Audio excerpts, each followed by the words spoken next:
قسم، أنت عزي يا قسم، أنت فخري يا قسم، أنت عزي يا قسم، اصرخوا نادوا قسم، الكل فيها مناضلين، اصرخوا نادوا قسم، اصرخوا نادوا قسم.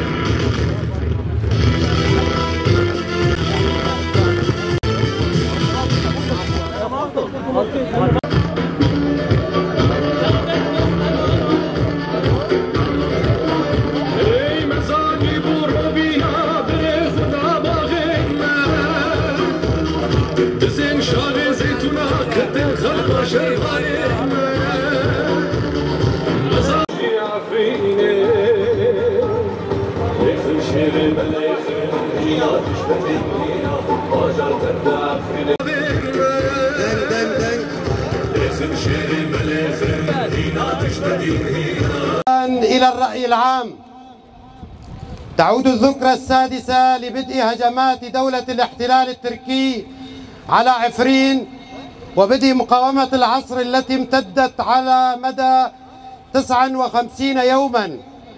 كان العالم متفرجا ويسمع ولا يحرك ساكنا، ولكنه كان يدرك أن تركيا تعتمد على صمتهم في ممارسة القصف الجوي الذي لولاه لما تجرأت من الاقتراب شبرا واحدا. فعلته هذه الدولة كان انتهاكا صارخا بحق مختلف الشرائع الإنسانية والقوانين الدولية، حيث عمدت عبر مجموعاتها الإرهابية لقطع الأشجار بغية الأذى بالثروات الزراعية والحيوانية وكذا، وبدأت منذ اليوم الأول بسياسة التتريك وإزالة الرموز العائدة. والدولة التركية المجرمة تقصف بحقد أرعن البنى التحتية لمناطق شمال وشرق سوريا دون ما رادع من ضمير أو خشية من عالم تتعدى. واليوم يتحدث الدكتاتور أردوغان عن قطع الكهرباء والمياه عن غزة ويقول بأنها جرائم حرب، يقولها وهو يفعل الشيء ذاته بحق شعبنا دون خجل. أليس هذا تملق على مشاعر البشر؟ إنه الكذب بعينه.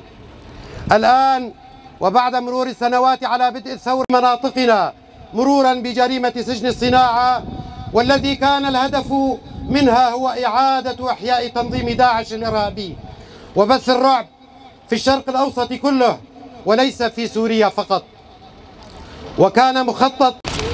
واليوم يتحدث الدكتاتور أردوغان عن قطع الكهرباء والمياه عن غزة ويقول بأنها جرائم حرب، يقولها وهو يفعل الشيء ذاته بحق شعبنا دون خجل.